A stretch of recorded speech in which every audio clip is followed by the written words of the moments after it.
ความสวยงามของน้ำตกตาดแกงยุยเมืองวังเวียงที่ได้ดึงดูดแขกคนไปท่องเที่ยวเป็นจำนวนหลายติดตามกันได้ในคอลัมน์วัฒนธรรมและการท่องเที่ยว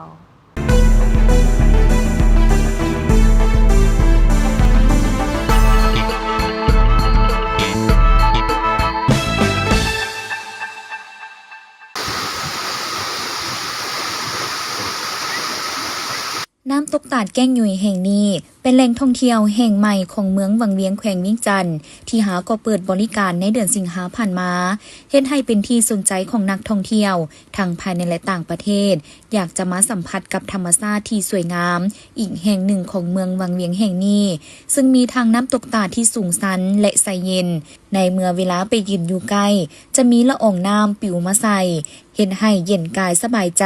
และอากาศบริสุทธิ์สดชื่นได้รับออกซิเจนอย่างเต็มปอดพร้อมนี้ยังมีเสียงน้ำตกตาดที่เปรียบเหมือนเสียงดนตรีจากธรรมชาติช่วยให้เฮาหายความอิดเมื่อยถึงว่าจะใช้เวลาย่างขึ้นมาไกลสมควรแต่ก็คุ้มค่าเมื่อมาฮอดและได้ถ่ายรูปกับวิวทิวทัศน์อันแสนสวยงามก็ได้เฮ็ดให้หลายคนลืมความอิดเมื่อยทันทีพร้อมทั้งได้สัมผัสกับภูผาป่าไม้ที่เขียวสดงดงามยิ่งพาให้เบิกบานสำราญใจนอกจากนี้อยู่ด้านลุ่มของน้ำตกตาดยังมีพาลานหินและน้ำที่ใสเย็นให้ทุกคนสามารถลงไปอาบหรือนั่งลิ่นได้ตามสบายซึ่งจะได้สัมผัสกับไอน้ำที่เย็นสดชื่นทั้งกายและใจนอกจากนี้ในระยะทางย่างขึ้นมาหาน้ำตกตาดก็มีบ่อนให้นั่งพักและมีบ่อนสำหรับอาบน้ำธรรมชาติจำนวน2จุดเพื่อให้ลูกหลานและผู้ใหญ่ได้ลงอาบน้ำอย่างเย็นสบายท่ามกลางธรรมชาติที่สวยสดงดงามน้ำตกตาดแก้งยุยแห่งนี้